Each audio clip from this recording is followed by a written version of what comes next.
Good morning, good afternoon, and good evening.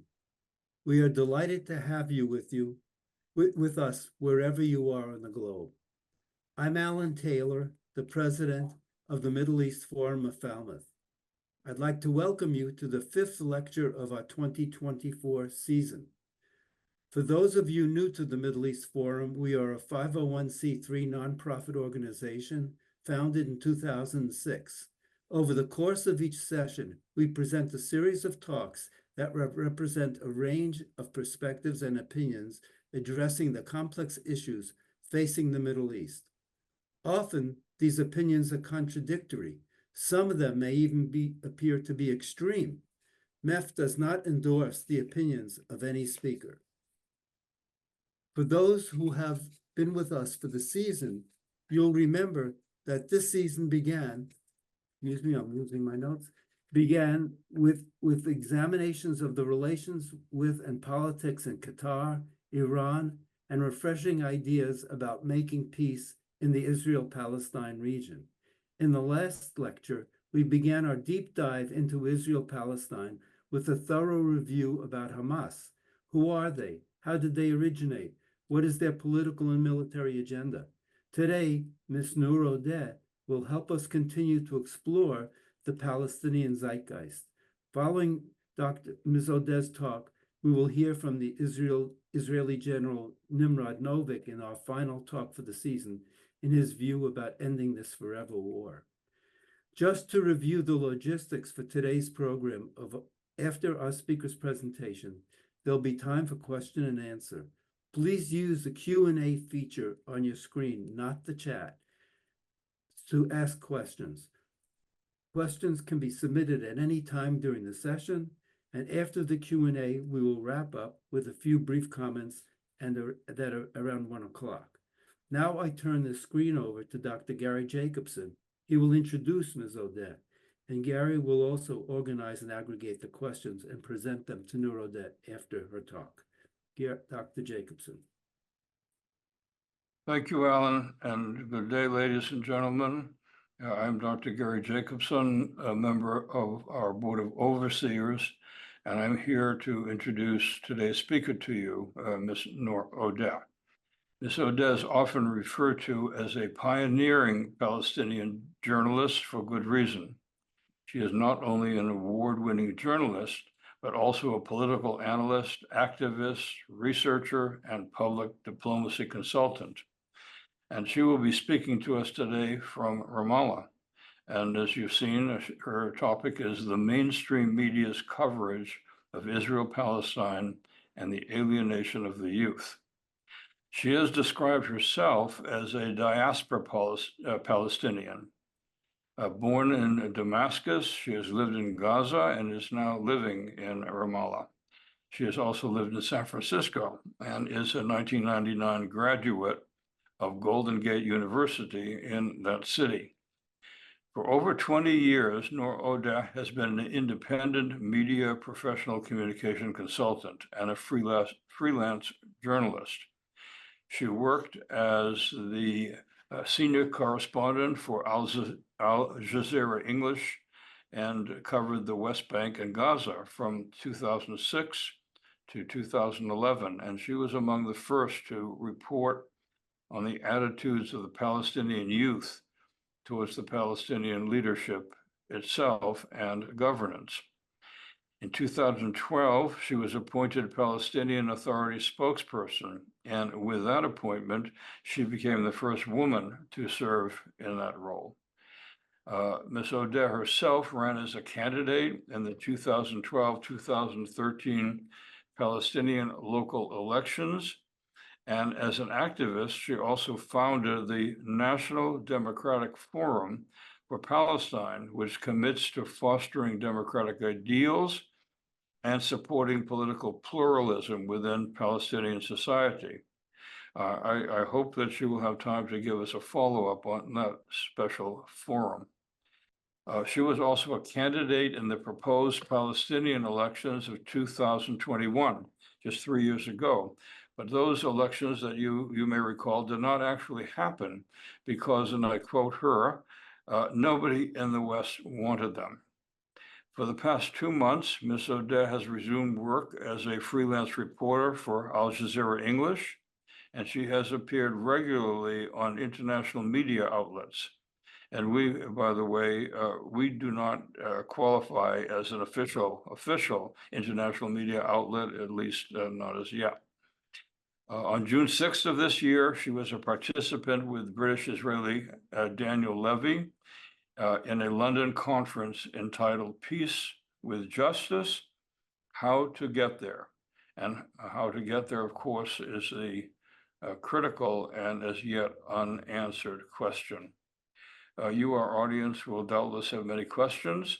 And so I want to remind you, as Alan has stated initially, that when you want to ask a question during the talk, please use the Q&A button and not the chat button to ask them. And after the talk, I will do my best to address your questions to our speaker. Again, use the Q&A button anytime during the talk. With that, and with the acknowledgement that we are all going through a very tense, very difficult, and very painful period in the region, and for all of us who care about it. With that, the Middle East Forum of Falmouth presents Ms. Noor Odeh. Ms. Odeh, please. Thank you, Dr. Jacobson, for this kind introduction. I'm honored to be with you today and to speak about a subject that is so close to my heart. And I want to start maybe by giving a bit of an idea about Palestine, the Palestinian society, and its composition, and why I chose the topic of the youth and how they relate to media. The Palestinian people are, whether they live in the occupied West Bank in Gaza, whether they're Palestinian citizens of Israel or Palestinians in exile denied their right of return, they are predominantly young, predominantly under the age of 35. And that gives our society a very different dynamic, one that is almost diametrically opposed to the dynamic of those in power who are predominantly over 65, if not exclusively, and predominantly men, if not exclusively, and hence the alienation of the youth locally. For Palestinians, the youth are not part of the decision-making process. They're not part of the thinking and the discussion. And there is no avenue for that participation because there are no avenues for elections. And I can get into that maybe a bit later. But the one thing that I think served to the advantage of Palestinians, especially during these very traumatic times for Palestinians and everybody in the region, I think, is that youth and the fact that they speak a language common with other youth around the world. They were able to connect despite the borders and the divisions and the divides that would normally exist between peoples and cultures using social media, because that's where they connect. In a way, they speak the same language. They have similar interests. They laugh at the same jokes. They follow the same trends. And so when the war broke out, a very different conversation was happening online, and people in that age group around the globe were connecting to one another, very independent and separate from mainstream media, which is still beholden to a dynamic that, in my opinion, is no longer relevant to that age group, which is phenomenal because they lead the news, they bring the decision makers, they hold them to account. And yet, as it relates to Palestine, the conversation is far, far detached from where the youth are. And that's very evident in, for example, opinion polls about where young Democrats and even some young conservatives stand on the war in Gaza, the fact that they, by and large, by vast majority, want a ceasefire. They wanted one long before even the Biden administration was ready to talk about it. Same in Germany. The gap between the position of the youth and the position of the government is huge. and across Europe. In some cases, in some countries, that work to push governments towards a change in position, towards more advocacy for a ceasefire. In the US, that hasn't happened. There's some hope that maybe the vice president and her pick for VP would be more open to a different kind of conversation, given the fact that the uncommitted bloc wants a more serious conversation about the Middle East, about Palestine, about the war on Gaza. As a media professional at the beginning of the war, one of the most traumatic things for me was to watch serious, credible journalists platform the kind of rhetoric that would never be allowed on the air on any subject. And yet it was accepted in the context of Palestine and Gaza. So you would hear politicians talking about flattening Gaza, members of Congress turning it into a parking lot, annihilating that area of the world where 2.3 million people live, half of them, by the way, children. You would see guest after guest from the Israeli army, from the Israeli government, given free reign of the airwaves without being questioned or pushed when they refer to Palestinians in derogatory terms. You would see journalists push narrative that was uncorroborated in a way that does not adhere to the bare minimum standards of ethical journalistic news coverage. And one example is the story of the 40 beheaded babies, right? So the attack of Hamas on Israel, the killing of that many civilians, the shock that was in Israel and the world that a group, a small militia in comparison, was able to storm the borders, take captives, bring them back to Gaza. That was shocking enough, and it needed to be examined and understood and discussed with the necessary nuance. But instead, you had mainstream journalists peddle lies about 40 beheaded babies, about all sorts of other horrendous stories that I shudder to even remember, and I wouldn't want to repeat. But what that behavior did is it set the stage, and it allowed the mental framing that would accept an unprecedented aerial bombardment campaign on the Gaza Strip, a plausible genocide, as the International Court of Justice has called it, a bombardment campaign that has now exceeded Dresden and the rest of them in World War II, in terms of ferocity and in terms of destruction and in terms of the time it took to destroy that many buildings, that many lives. But when you've already framed the discussion and the story that it has to do with people who behead babies without checking that such a horrific thing happened, because if it did happen, then by all means they were obliged to report on it. But the fact that it didn't happen, and that even when questioned about it and when told that this story was a false flag and that it didn't happen and there was no proof for it, nobody bothered to correct themselves. Not after one day, not after 2 days, not after 2 weeks, not even now after 10 months. There hasn't been a single apology about a single lie that was told that in many ways, and at least in the Palestinian perspective, justified the horrors that continue to unfold now in Gaza. But what did that do to the youth? The youth who was already connected, plugged into a conversation that had nothing to do with the mainstream. And this is, by the way, what the Reuters 2023 study showed even before the war. There's a serious crisis facing mainstream media about accessing the youth and being able to provide them with news because they consume it differently. And they don't deal with the world in terms of givens, and they don't consider such established sources of authority to be automatically credible. They have different sources and different ways of verifying their information. And because mainstream media failed in many ways and in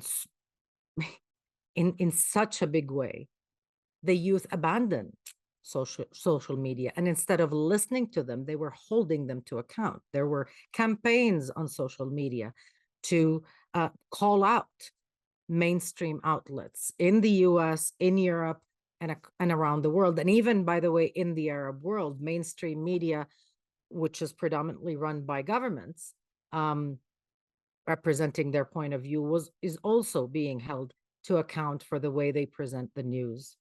And what that did is, I think, create a wider gap in public opinion, in the conversation, and it became almost irreconcilable, because when you see the youth taking to the streets, protesting on college campuses, they have the information. They know the names of Palestinian news tellers and social media activists and people who used to, long before the war, publish videos about ordinary life in Gaza. They were already plugged into that conversation. There was already trusted avenues of information that they could rely on. And then that circle continued to widen and get bigger and bigger. And the youth felt more and more alienated from mainstream. When I was in London for that talk that you mentioned, Dr. Jacobson, I went to several university campuses, and in all of them, there was an encampment against the war on Gaza, asking for a ceasefire, asking for divestment from companies that profit from the war, or arms companies that supply Israel with weapons. And I remember at one point I tried to enter one of the encampments, and I tried to go in. A representative of the students came out to meet me. They asked me questions. They knew what questions to ask. They wanted to know what business I had. Why is it that I was curious? I was there to say thank you, quite frankly. But to be honest, I was delighted that this was an informed group of activists. They had a meeting. They did not want that meeting to be disturbed. They were discussing strategy and next steps.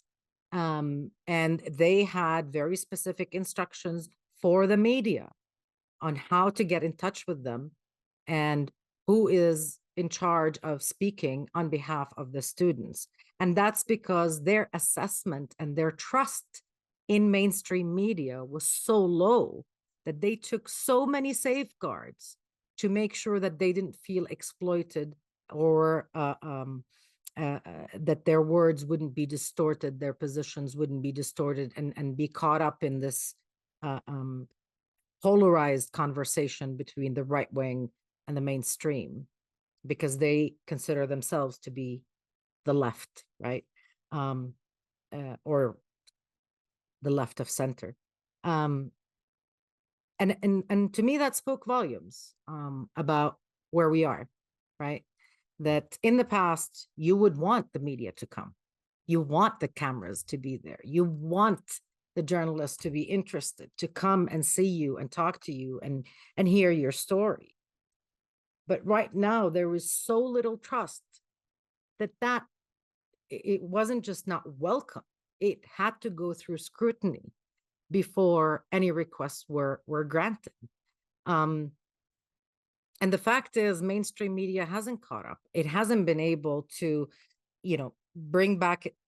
bring itself back to some sort of balance. It hasn't been able to platform more Palestinian voices. There are several studies that that have been produced that talk about, for example, the number of Palestinian Americans platformed on American networks to speak about the issues, and they're dismal in comparison with the other side's perspective.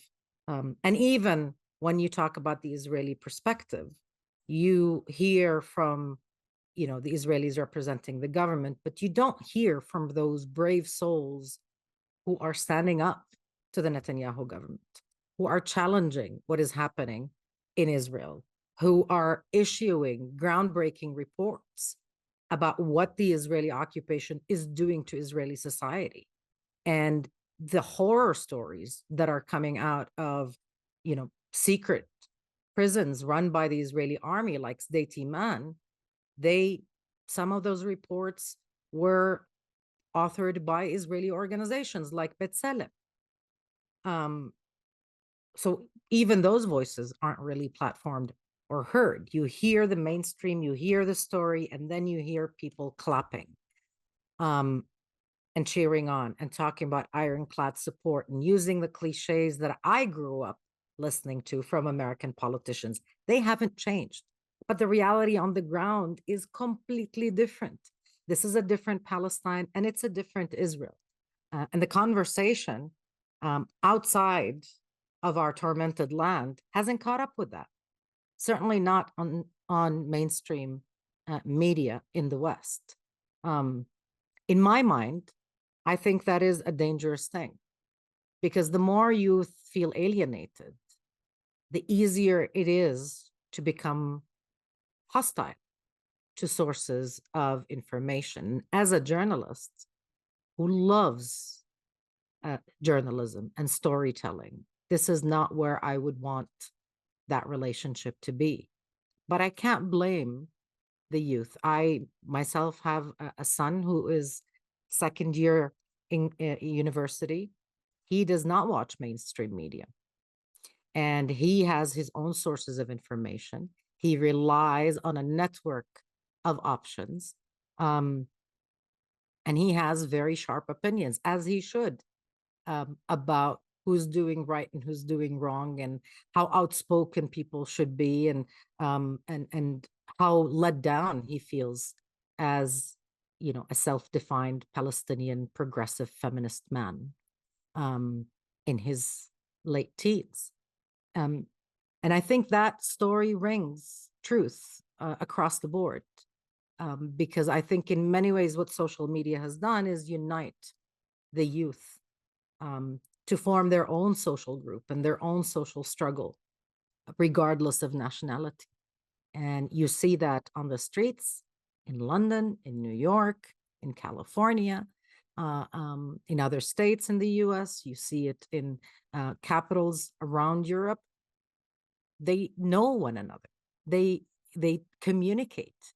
They coordinate their action. And mainstream media is completely out of the loop. It's true there's a lot of money in mainstream media, but the fact is that money is going to do very little, and it's going to be worth very little if not enough people are watching or reading. That's just the nature of the business. And the Reuters studies show that that age group of the youth is reading less, relying less, visiting less the websites, and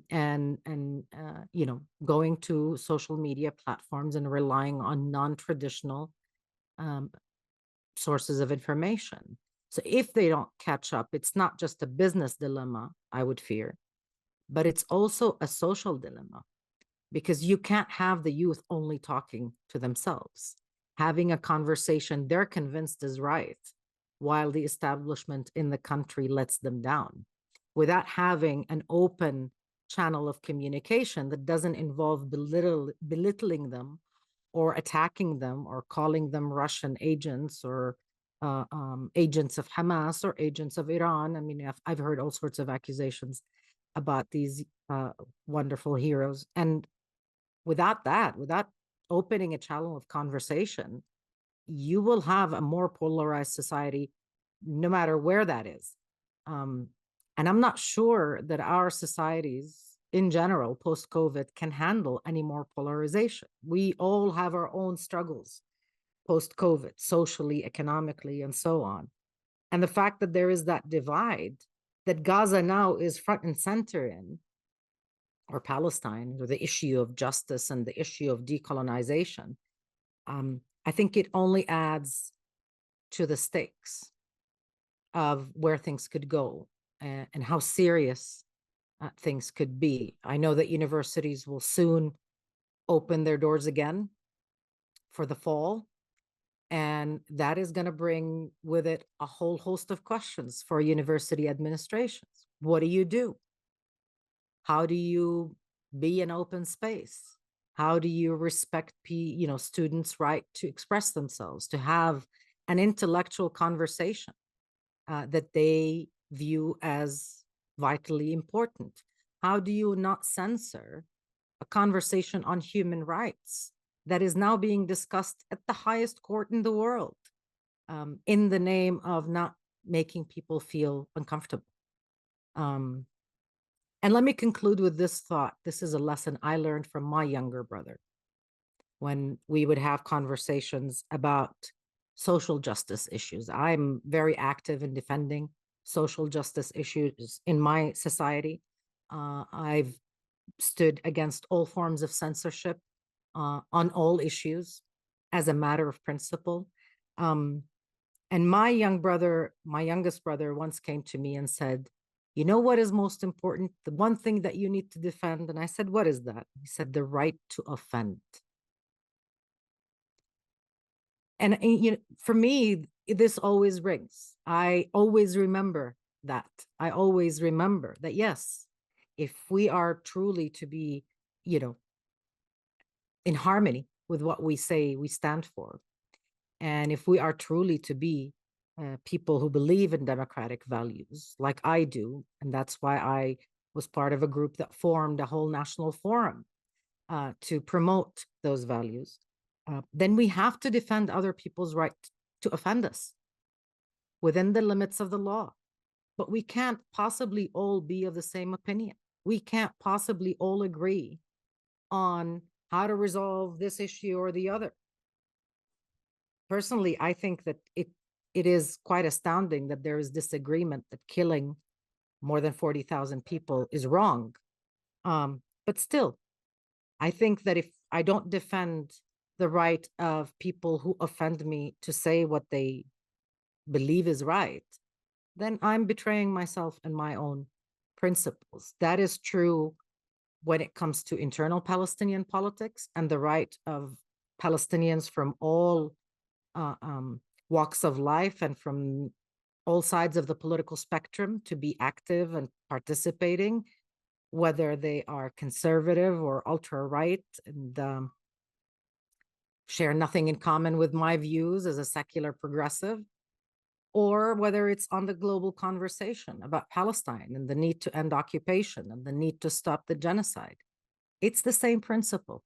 We can't pick and choose when to be committed to democracy. And I think that is the lesson the youth has taught or wants to teach their parents and grandparents at this point, where everything became so commercialized and so mainstreamed, and everybody wants to agree with everybody or to stand with those that agree with them in this polarized context that we live in. The youth get it. Values are indivisible. And mainstream media betrayed that principle. They covered the Ukraine in one way and Palestine another. They covered the issue of human rights and protests in one way around the world, and they covered it about when they rose up and protested against the war in another way, and the youth won't have it. So, I mean, for me, power to them. And I think they know that the future is theirs, not anybody else's. They will become the mainstream. And in that, I take a lot of comfort and a lot of hope at a time when it's difficult to find. And I think with that, I will hand it back to Dr. Jacobson so that we can have enough, because I see there were a lot of popping up messages. So I want to give as much time as possible for questions. Noor, thank you so much. There are, as you've noted, a lot of comments and suggestions, and you've opened the gates both by being forthright and by allowing people the right to offend. And I assure you that both of these will happen. I'm But this is, welcome. for those who have asked this question, yes, this talk is recorded so that those of you who come in late can see it again or see it for the first time if you wish. And yes, we have many sides of the issues. As our president, Alan Taylor, said, we do not endorse any of the views. We appreciate people being able to speak their views. We recognize that they are one-sided sometimes and sometimes nuanced, but we present many sides because we think that that's what we need. We as an audience and we as a Middle East Forum of Falmouth need to do. So with that, there are a number of questions on the same topics. Mhm. I'm going to start with the issue of UNRWA. And the question, several questions on this. Okay. How can people outside of Israel, Palestine help the educational system of UNRWA, which dehumanizes its neighbors? And the UN fired more than 20 employees of UNRWA for participating in the October 7 massacre.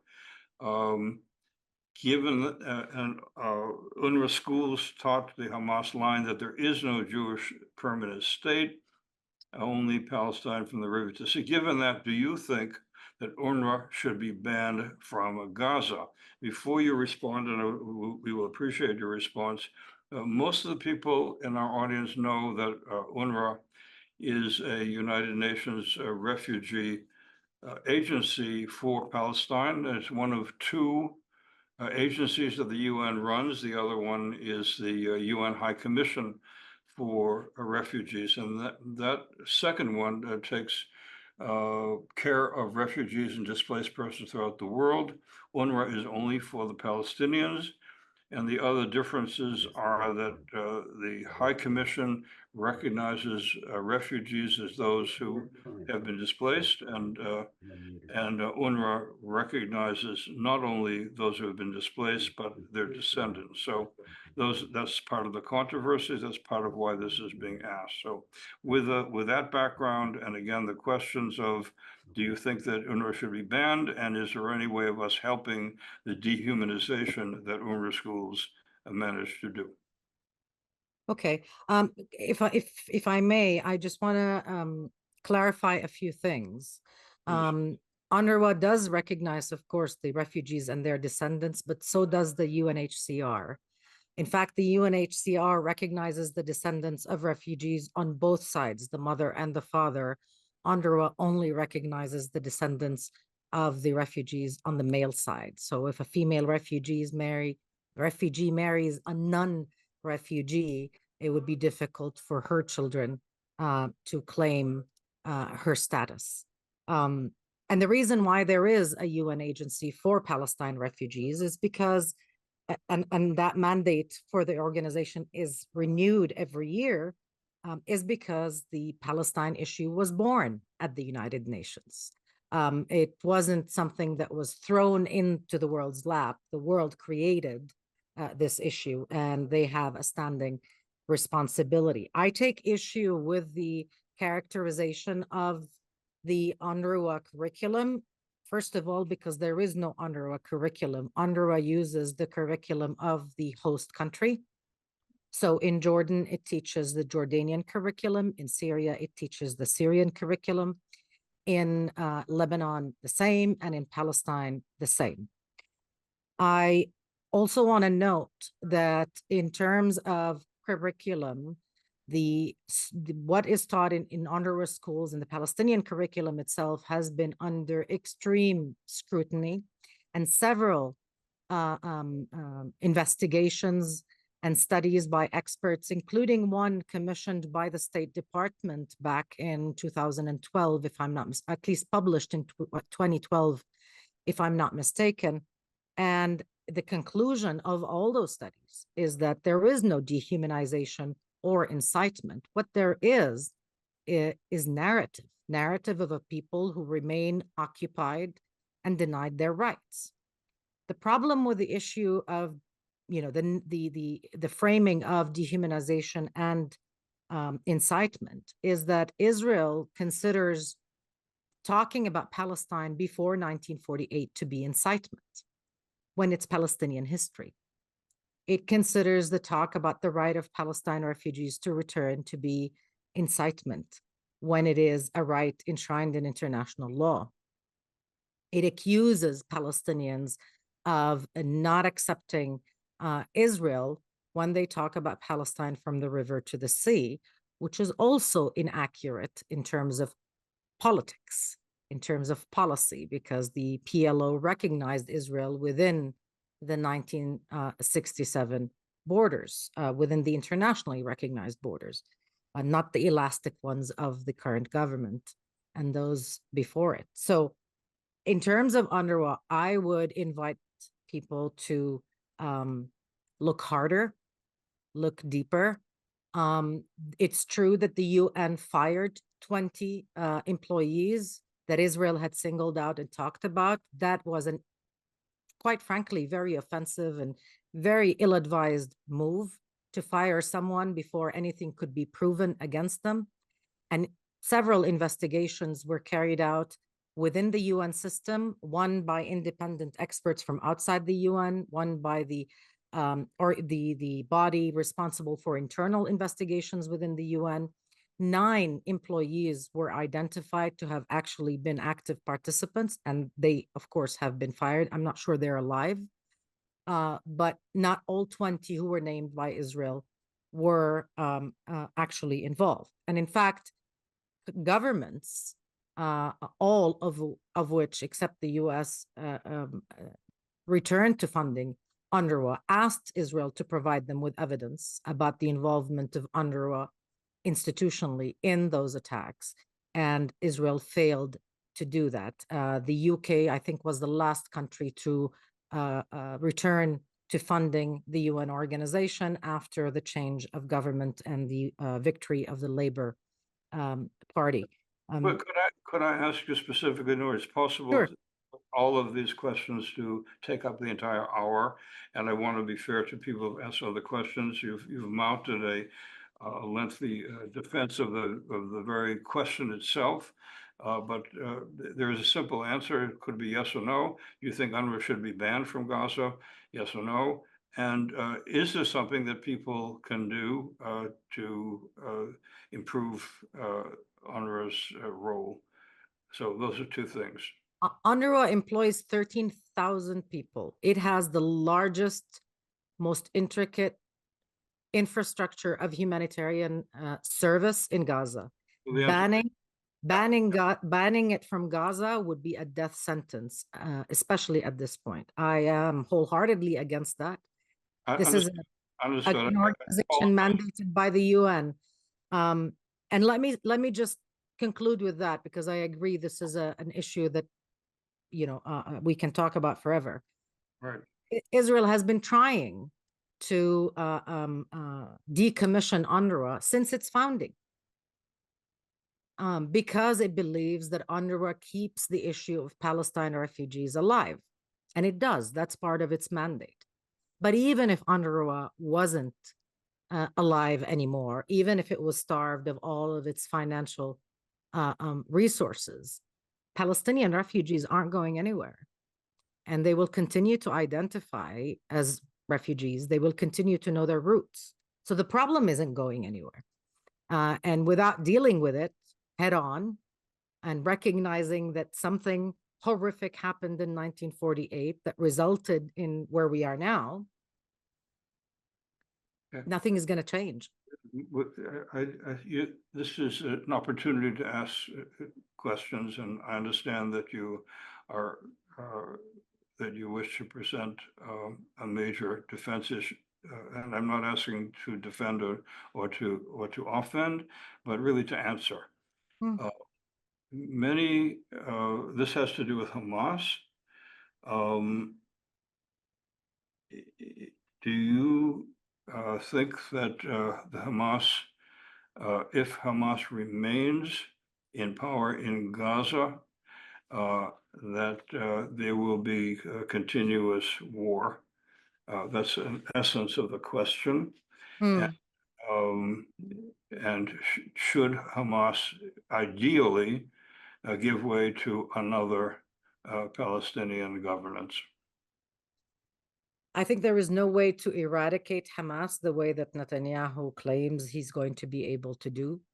And I think it's important to remember that Hamas is not a Gaza phenomena. This is a social movement that is organic in Palestinian society. It exists and has supporters in the occupied West Bank and in the diaspora as well. Degrading the Hamas capabilities in Gaza is happening. That doesn't mean that Hamas is going to cease to exist. The issue of Palestinian governance, I think, shouldn't be about Gaza separate of the West Bank. It should be about Palestinian governance. And I think, in my opinion, the only way out of this conundrum is to allow Palestinians the space to, first of all, unite their political system.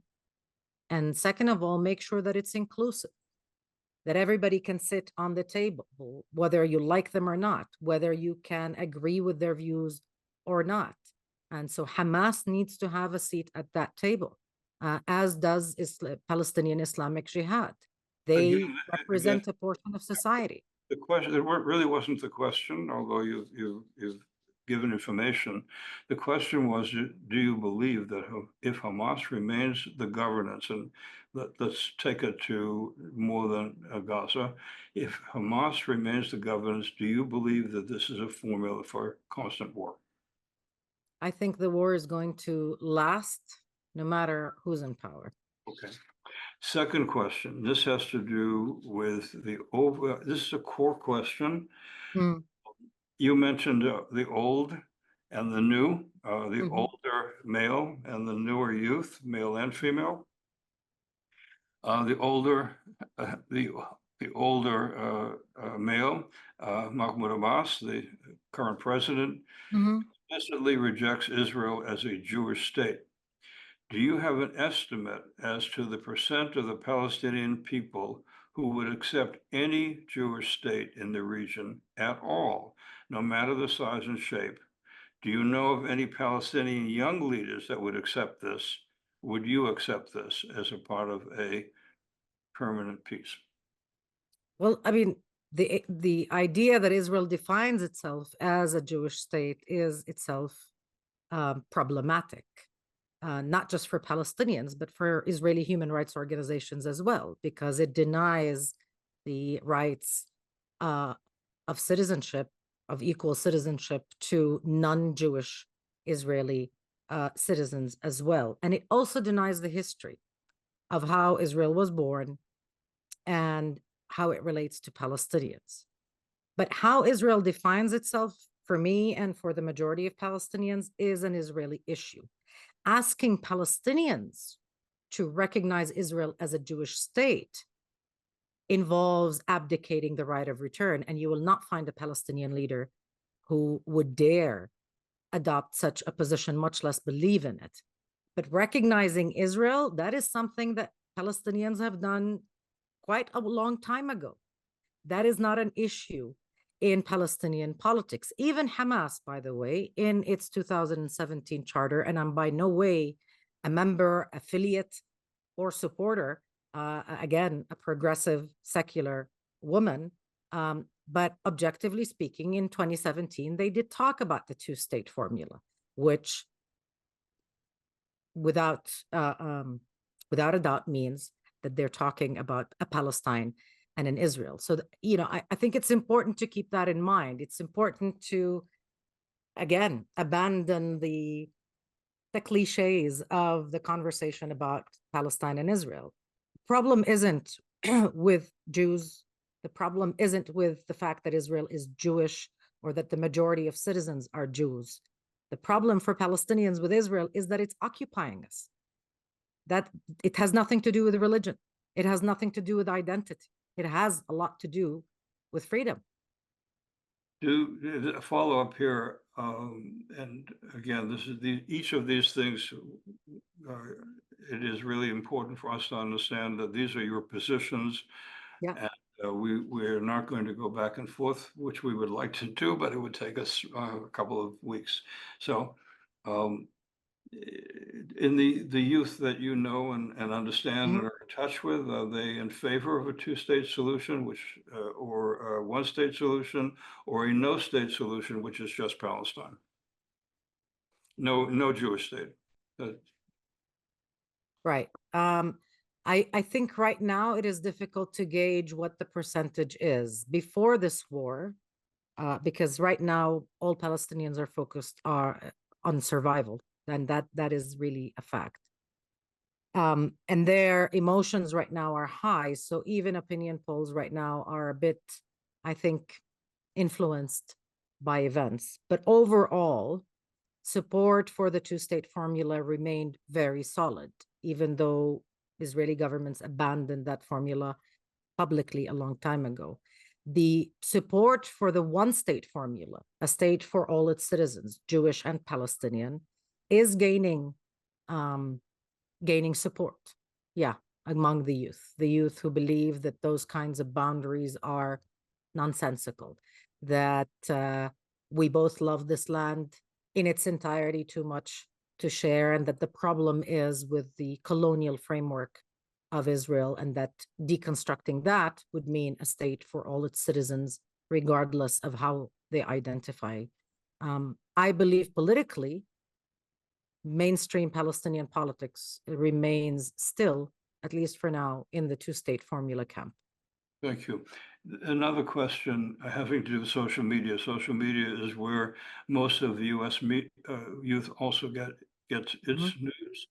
Are you aware that the social media being unregulated as it is, and maybe has to be, is replete with anti-Semitic and Nazi propaganda, cartoons, etc., which help to defame Jewish people?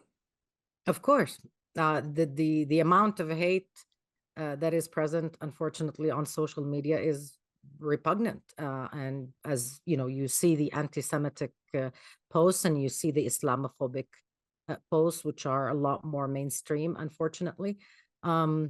And you see a lot of those accounts, and I'm not sure that all of them are for actual human beings, at least I hope not, latching on to Palestinians or pretending to be pro-Palestine in order to gain ground. And that has sparked a very serious conversation amongst the pro-Palestine anti-war camp to make sure to single them out, to distance Palestine and the Palestine issue from such attempts, because they are not related and in no way see eye to eye on that. All right. I think that that's going to be a problem for a long, long time. Yeah. Another question having to do with the newspaper that you write for, correspond for, which is Al Jazeera. Did they correct their initial missteps about October 7th? Apparently, there was a fair amount of denial that October 7th was as bad as it actually turned out to be. Did they correct this? And as a subsidiary question, why, in your opinion, was Al Jazeera banned from Israel? I'm not aware of misrepresentations by Al Jazeera about the events. I wasn't reporting at the time, but I respect very highly my colleagues who work for the network in all languages, and I know they adhere to the highest standards. I think the perspective brought by Al Jazeera would be different. So they weren't looking at this as from the Israeli perspective, at least not exclusively, and that might have been a shock to those following events, maybe from the United States, to look at news coverage of such a major, unexpected event involving what the Palestinians think and what the Hamas leadership said and what the messages of the Hamas leadership was. I think that was unexpected to a lot of Western viewers. Why did Al Jazeera ban? Why did Israel ban Al Jazeera? I think the current climate in Israel is so right wing that it is possible to ban a network, a gigantic network like Al Jazeera, and get away with it, and send a message to more progressive Israeli media outlets who have been very, very brave. I know colleagues and friends at an outlet called 972 Magazine, for example, who have, published several investigations during this war that are shocking and eye-opening. And they've been harassed and intimidated by the right wing that is now in government. So shutting down Al Jazeera, now today shutting down Al Mayadeen as well, is one way the right can send a message to journalists at home. And in the current competition to kind of take over, to change the judiciary in Israel, to even create serious changes within the civil service and within Israeli media, there's a big controversy now about Channel 12 and so on. So I think it serves that purpose. But can you stop a network like Al Jazeera from reporting? The answer is no. Did that affect the viewership? No. But it did a disservice, I think, to the public. Why do you think that posters of the victims of the October 7th massacre, men, women, and children, were consistently torn down worldwide? I don't know. I don't have an answer for that. But I think we need to keep in mind how angry people are about feeling unseen. And I can tell you, as a Palestinian, as a mother, it offends me to the core to feel that no matter how many Palestinians have been killed, how many kids have been crushed under the rubble, their loss is not seen as equally worthy.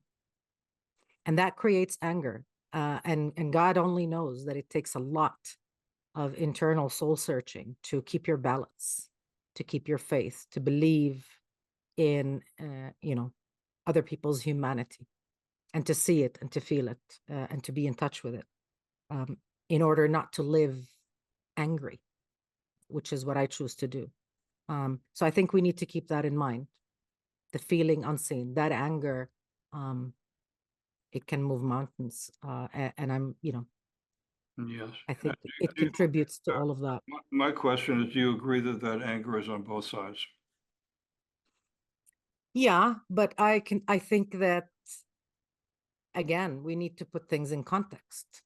I wasn't And- asking, I was just asking if you understand that it is on both sides. yeah, of course, that is natural. How that anger is being platformed or justified, how it's translated and being given reason to do or to react in ways that the mind really cannot fathom, is very different. Where Germany is banning the display of the Palestinian flag and the Palestinian kufiya as expressions of terrorism and anti-Semitism, it's very difficult to explain how that makes any sense to any Palestinian or someone who grieves with them. Do you have colleagues in Israel with whom you correspond and who you have meetings and with whom you have meeting of the mind? I have, yes, I've been able to know a handful, I have to say, very brave Israelis who belong to the human rights community and the journalism sphere. They are equally traumatized by the events and by what they see their fellow Israelis doing. So we do meet in our common humanity, in our common grief, so to speak. But it takes a lot for them to reach out. And it takes a lot from me as well. Right. Not not on a personal level, but the context, I think, is so polarized. I'm- Those relations are not easy, but I am proud of them, and I always pray for them. I'm sure that it does take a lot for both. And the last question before I turn this back to Alan, your son reminded you that as a journalist and as a thinker and as an activist, you have a right to offend. That's part of your professional armamentarium. Mm. Can you think for us how to distinguish between the right to offend and the right to kill? Because Well, we in the West also are concerned with free speech and the right to offend, and the right to avoid violence and being killed. I think, first of all, I do agree that words do kill in the end. But I think what makes a very fundamental difference, what draws the important line between that and protecting people's right to express their opinion, to express their outrage, even if it offends some, is the idea of respect and participation. Alienation is the perfect formula for anger, for resentment. And when you alienate a sector of your society, when you alienate the youth, when you mainstream Islamophobia, when you mainstream the mockery of people who disagree with the mainstream, you're telling them to isolate, to insulate, to reject the mainstream more because there's just no hope in a conversation. And I think the more open any society can be, the more accepting, the more that any person can feel that they can participate and make a difference and be respected and seen without having to be apologetic about who they are and how they identify, the more you protect your society. But this, Yes, I'm going speaking to out, stop and thank you, Noor, and I appreciate your responding to these important questions. Alan, I'm going to turn this back to you. Okay. Am I on? you're on. Thank you. Well, first of all, Noor, I want to say that we're so grateful to you for taking the time from your difficult and challenging schedule to be with us this afternoon and really to field challenging questions and for your wisdom regarding how to change the conversation. I think it's crucial that we hear from you, and I hope that we will hear yet more from you about how to harness the youth and how to respect the youth and how to harness the youth. Now I'd like to, and we'll see you soon. I would like to remind you, the audience, that I represent the committee comprised of Mark Schulman, Gary Jacobson, Samin Madani, Kathy Plazak, Andrew Davis, and Jim Alshul. And hopefully, I hope that you will see it appropriate to send a contribution to keep these free and open lectures coming to you. If you have feedback, we'd like this group to represent you as much as possible, or these lectures to represent you as much as possible.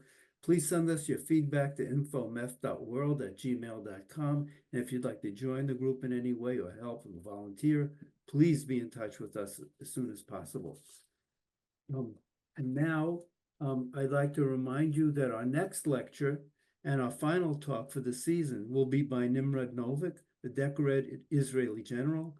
He will continue to explore Israeli-Palestine dynamics in his lecture, Is There an Alternative to This Forever War? And which, of course, is an aspiration for all of us. So once again, I'd like to thank Noor for an enlightening talk with her and for offering us her perspectives. And wherever you're dialing in from, we thank you all for participating in this seminar and this webinar. And with that, I'll offer my final thanks to Dr. Jacobson for hosting and to Ms. Noor Oda for an illuminating lecture, and wish you all a good rest of your day. Thank you so much. We'll see you in 2 weeks.